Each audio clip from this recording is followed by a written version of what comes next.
far to find moments that provoke you. The driver who cuts you off, the coworker who speaks over you, the message that stings, the silence that hurts. Life throws little matches at your inner world all day long, and the real fire doesn't come from the match itself, it comes from how quickly we react to it. But what if you didn't have to react at all? What if there was a space between the match and the flame? What if peace wasn't about controlling the world, but controlling how you meet it? That's why you should stay with this video to the very end, because what we're exploring today is not just the practice of patience, it's the art of non-reaction. A practice so simple and yet so powerful that it can change how you experience every conversation, every trigger, every breath. If this message speaks to something in you, leave a comment below. I choose presence over reaction. Let that be your beginning. In Buddhist wisdom, the ability to not react is not weakness, it is mastery. The Buddha taught that most suffering arises not from what happens, but from how the mind clings, resists, judges, or lashes out. This is what's known as the second arrow. The first arrow is life a harsh word, an unexpected delay, a disappointment. The second arrow is how we respond, and that second arrow, more than the first, determines our peace. Think about a moment recently when someone triggered you. Maybe they said something unkind, your stomach tightened, your heart rate increased, and then your mind kicked in. You replayed it, you rehearsed a comeback, you judged them, or yourself. You told stories about what it meant, and that's the second arrow. And the art of non-reaction begins by seeing it clearly. Before we can stop reacting, we have to realize that we are.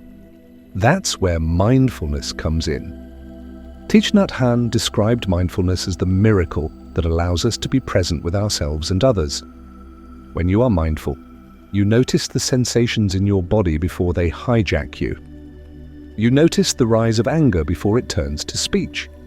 You notice the wave of emotion before it becomes a storm. And in that noticing, there is space. Space to breathe, space to choose, space to interrupt the old pattern. Because reaction is usually habit, it's old programming. You get cut off in traffic and you snap. Someone criticizes you and you defend. But what if you didn't? What if you just paused, took one breath, placed your attention on your feet, noticed your heartbeat? That moment, tiny, quiet, often invisible, is where transformation lives. In the Dhammapada, the Buddha said, "A mind unshaken by praise or blame, by gain or loss, is like a rock, steady and unmoved." That's what non-reaction feels like.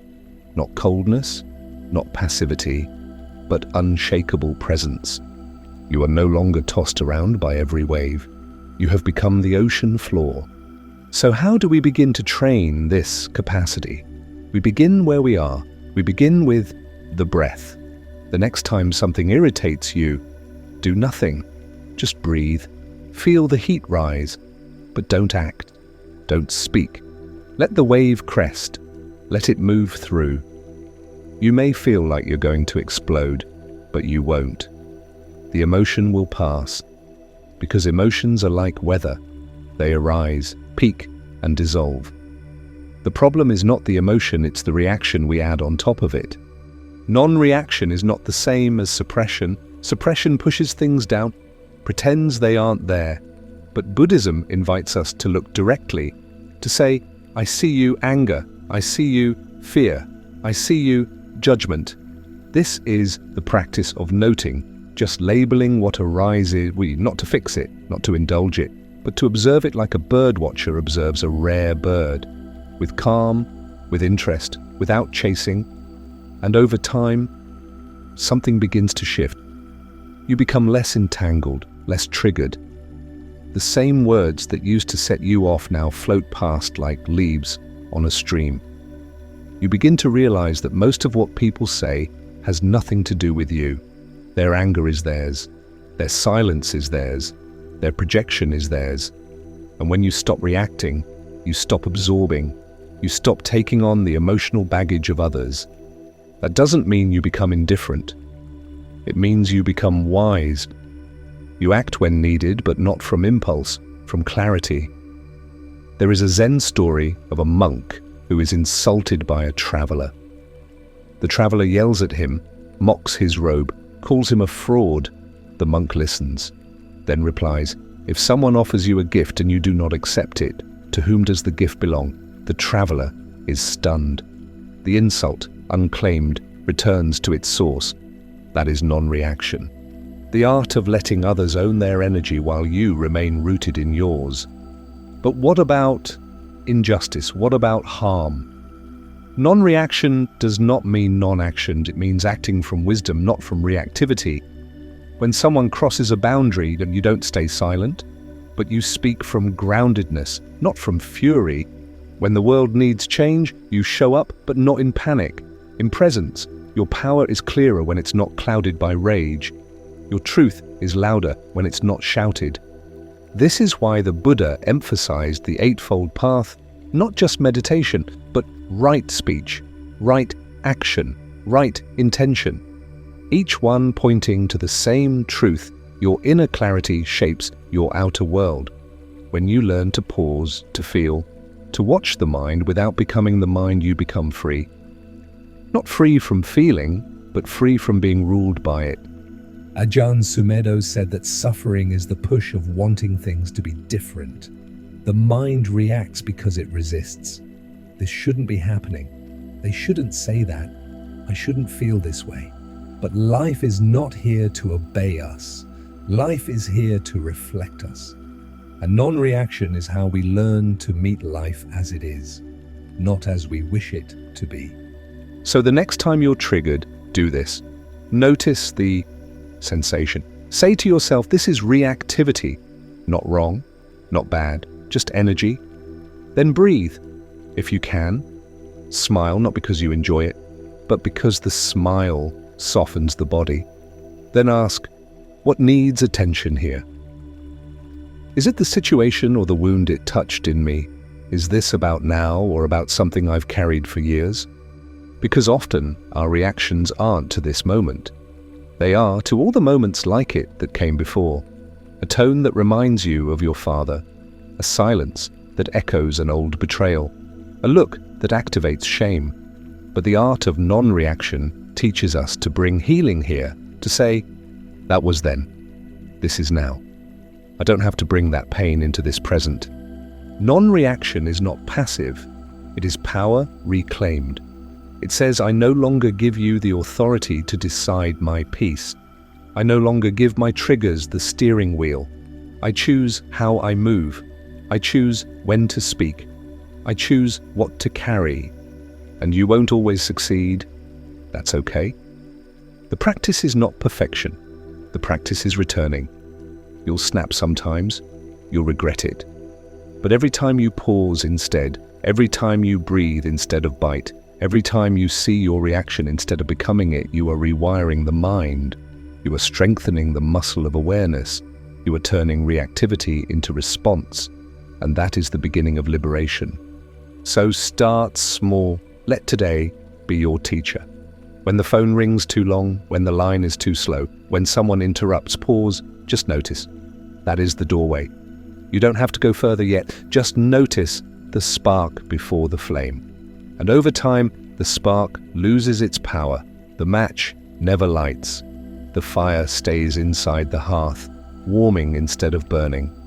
You are not your reactions. You are the space in which they arise. You are not the emotion. You are the one who sees it, breathes with it, and chooses. And in that choice there is peace. To walk through life without reacting to every little thing is not a withdrawal from the world. It's a return to it, a return to presence, to sanity, to your true center. When you no longer feel compelled to match every insult, correct every wrong, or defend every identity, you begin to notice something deeper. You begin to notice your peace, not as a fleeting feeling, but as a steady companion. You begin to live more from the breath and less from the storm. But we must be honest. Non-reaction is hard, especially when the world feels fast, sharp, unkind.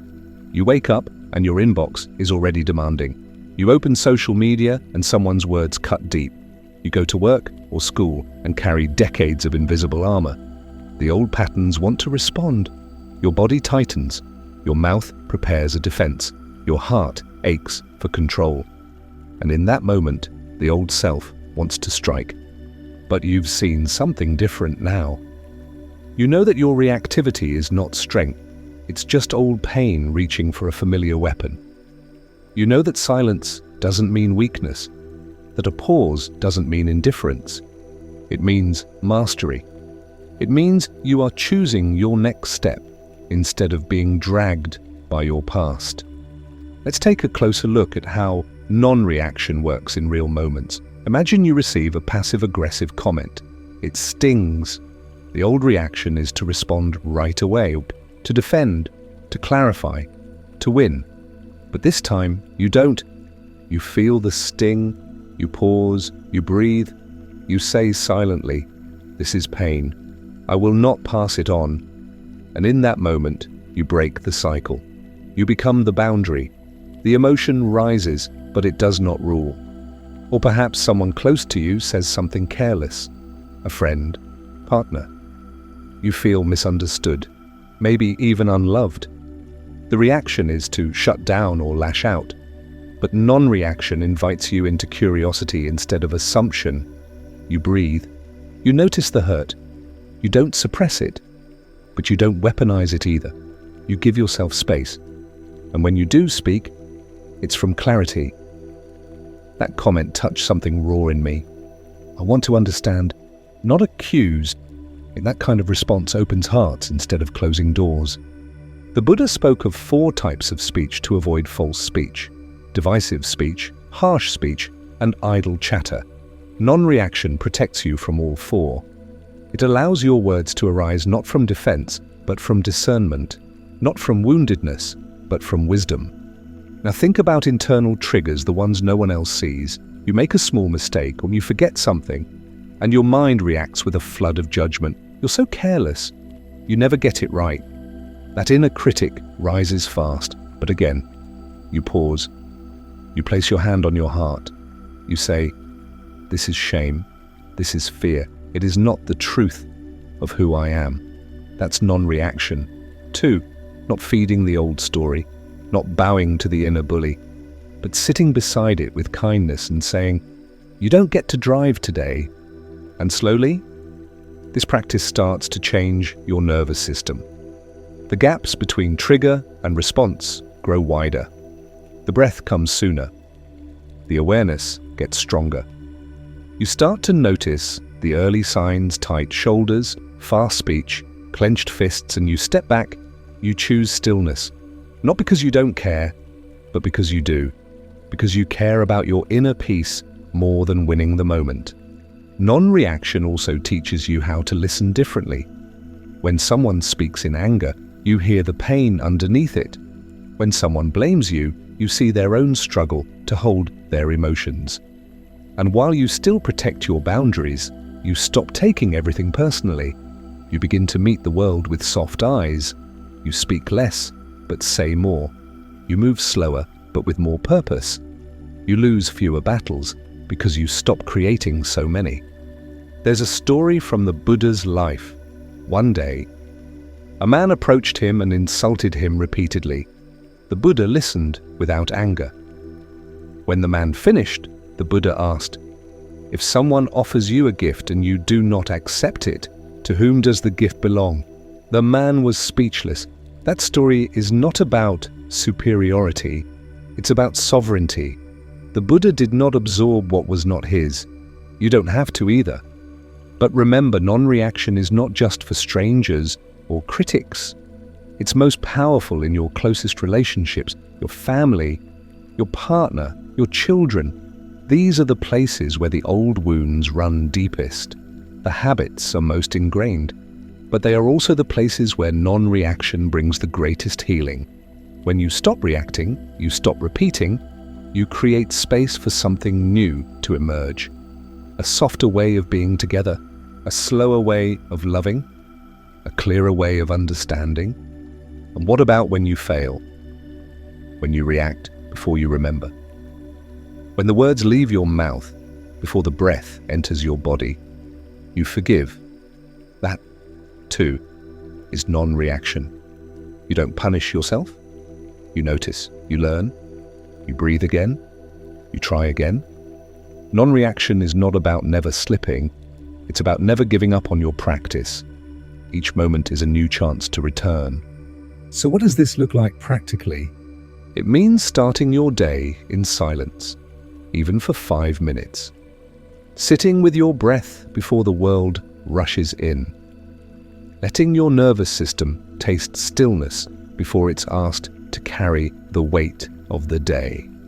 It means using simple anchors throughout your day. A bell, a breath, a mantra. Something that brings you back when you feel pulled. You might carry the phrase, pause first, or not now, or I choose peace. These become internal handrails. They guide you back to center. It means journaling your triggers not to dwell on them, but to understand them. What people or patterns activate you? What stories do they awaken? And can you bring mindfulness to them before they arrive again? It means breathing before responding, walking away when needed, saying, "Let me get back to you," instead of reacting in the heat of emotion. And most of all, it means seeing your whole life as practice. Every conversation, every frustration, every silence. These are your teachers, each one asking, can you stay present now? And each time you say yes, the path becomes clearer. Non-reaction is not emotional numbness, it's emotional fluency. You still feel, you still care, but you are no longer enslaved by the moment. You can hold sadness without drowning. You can hold joy without chasing. You can hold anger without exploding. You can hold fear without running.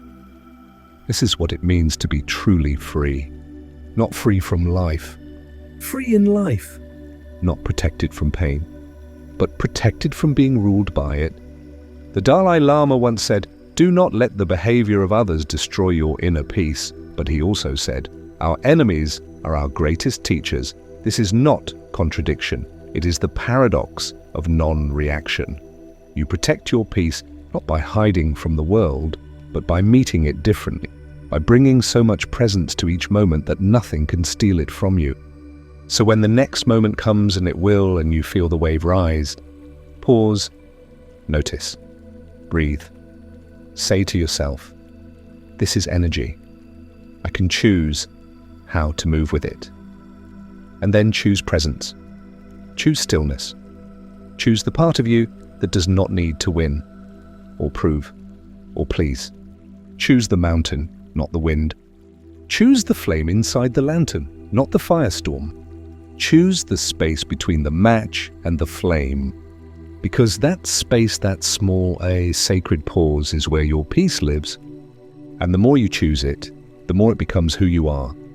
Not someone who never feels, but someone who no longer fears what they feel. Not someone who avoids the world, but someone who transforms it through clarity. Not someone who escapes, but someone who returns again and again to the stillness within. And in that stillness, you become the presence others feel. The calm in the storm, the pause that heals, the silence that speaks louder than the noise, the moment that says, I do not react, I respond. And that is where your freedom begins.